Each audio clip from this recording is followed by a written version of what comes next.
예, 비하인드 뉴스를 시작한다고 이렇게 말씀드리니까 많은 분께서 벌써 뉴스가 끝나나라고 생각하실 텐데 오늘 그렇지 않습니다. 오늘 비하인드 뉴스 좀 앞당겨서 이성대 기자와 진행을 물론 하고요.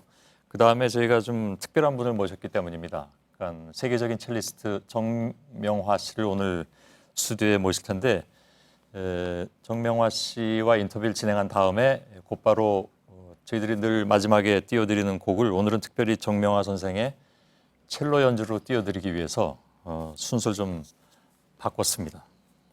정명화 선생은 지금 바깥에서 기다리고 계신데요. 오늘 굉장히 기대가 되고 있습니다. 그 전에 비하인드 뉴스 진행을 해드리겠습니다. 이성대 기자, 자, 첫 키워드부터 열어봐야 되겠죠? 네, 빨리빨리 보겠습니다. 예. 자, 쥐덫 오류에 빠지다라고 정해봤습니다. 예. 자, 경영학 공부를 하신 분들이면 우러스의 쥐덫이라는 표현을 한 번쯤 들어봤을 텐데요. 박근혜 대통령이 오늘 무역투자진흥회의에서 새로운 수출 동력 창출이 중요하다라고 얘기를 하면서 이렇게 얘기를 했습니다. 먼저 한번 들어보시죠. 예. 미국의 올워스라는 그 쥐덫 회사가 있는데 여기서 만든 쥐덫은 한번 여기에 걸린 쥐는 절대로 놓치지 않고 이렇게 잡을 수가 있었고 또 거기에만 그친 것이 아니라 예쁜 그 모양의 위생적 플라스틱 쥐덫으로 만들어서 발전을 시켰다는 거죠. 예. 자, 문제는요. 기업 혁신 모델로 지금 예를 들었던 우러스의 쥐덫이 사실은 경영학에서는 실패 사례로 거론된다는 점입니다. 아, 예. 그 품질이 좋으면 잘 팔린다라는 생각이 틀렸다는 그런 성공의 역설. 뭐 그걸로 유명하다면서요. 저도 뭐 처음 들어보긴 했습니다. 뭐 그런 개념이라고 얘기를 합니다. 예. 그러니까 이제 이 울워스가 만든 쥐덫이 예쁘고 디자인이 좋고 성능이 뛰어나서 초기에는 상당히 인기가 많았는데 예. 자, 이 죽은쥐를 이제 떼어내서 다시 씻어서 다시 쓰는 과정이 반복되다 보니 아무래도 좀 썩 유쾌하지가 않았다라는 거죠. 식사들 다 하셨길 바라겠습니다. 예. 아무튼. 그래서 이제 그래서 소비자들이 그냥 과거 옛날 구식 쥐덫을 찾게 되고 이 우러스가 만든 그 제품은 시장에서 사라졌다는 얘기인데요. 예. 자, 오늘 회의에 산업자원부도 참석을 했습니다. 그런데 산업자원부가 과거에 이 관련된 트위터를 한 적이 있습니다. 자, 더 나은 쥐덫의 오류는 결국 소비자들의 성향을 간과한 제품 중심적인 사고를 꼬집은 표현이다라면서 실패 사례로 언급을 했는데 예. 이 트윗이 2010년 10월 달이죠. 재밌는 거는요. 이 트윗을 하던 당시의 산업통상자원부 장관이 누구냐? 자, 바로 친박계 핵심인 최경환 의원 시절입니다. 아, 예. 그분은 저 이명박 정부 때도 이게 그 장관했으니까요. 이명박 정부 당시 당신 이름이 지식경제부였습니다. 예, 예. 결과적으로 이제 혁신 실패 사례를 성공 사례로 잘못 소개한 것인데 밑에서 잘못 보좌를 해드린 거 아닌가요? 일단은 그 오늘 회의에서는 또 그 한강의 기적을 이룬 대한민국의 저력을 설명하는 과정에서 예. 재버릇게 못 준다라는 속담을 인용해서 맥락을 떠나서 좀 적절한 인용이냐라는 논란이 또 일고 있습니다. 예. 말씀하신 것처럼 이런 혼선에는 결국 대통령의 어떤 실수라기보다는 메시지 관리 체계에 문제가 있는 게 아니냐는 지적들도 있는데요. 예. 공교롭게도 10년간 메시지 관리를 담당했던 조인근 청와대 연설기록비서관이 또 최근 사표를 냈습니다. 예.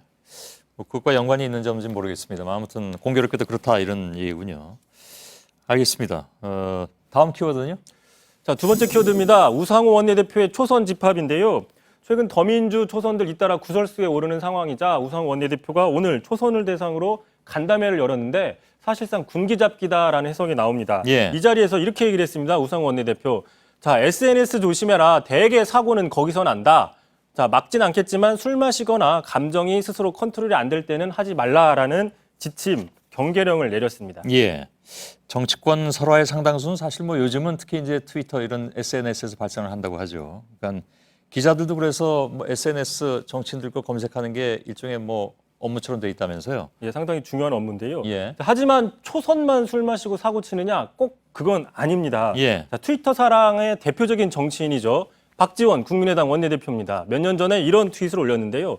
광주, 이건 욕설이는데 방송에서 보여줄 수가 없어서 지웠습니다. 자, 광주 땡땡땡 그다음 밑에 보시면 광주에서 허벌나게 치욕적인 비난받고 민주당을 살 상당히 무슨 문장인지 모르겠는데 예. 자, 술을 드시고 욕설 글을 올려서 논란이 있었습니다. 예. 바로 그 다음 날 자, 내가 술을 마시고 부적절한 표현을 썼다라고 사과를 했는데 그 사과 역시 트위터에 올렸습니다. 예.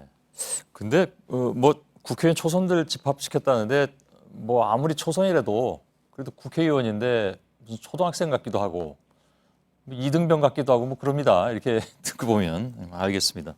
마지막 키워드 열어볼까요? 자, 마지막입니다. 문재인을 사수했다. 뭐 마치 친노 정치인의 발언처럼 들리는데요. 예. 자, 이 역시 트위터를 사랑하는데 둘째가라면 서러워할 이종걸 원내대표의 얘기입니다. 예. 자, 어제 국정원 사건 1심 무죄 판결을 받은 뒤에 사진을 올리면서 이렇게 썼습니다.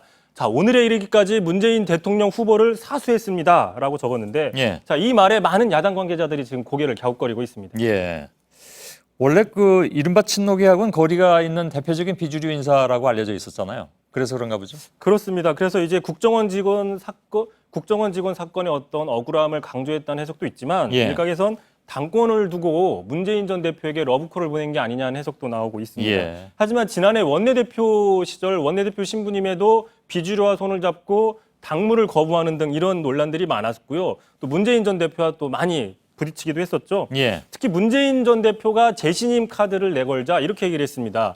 자, 재신임이라는 거는 유신 시대의 언어다. 박정희 전 대통령이 유신을 유지하기 위해서 사용한 게 바로 재신임이었다라고 말을 하면서 두 사람이 상당히 날카롭게 부딪힌 적이 있습니다. 예.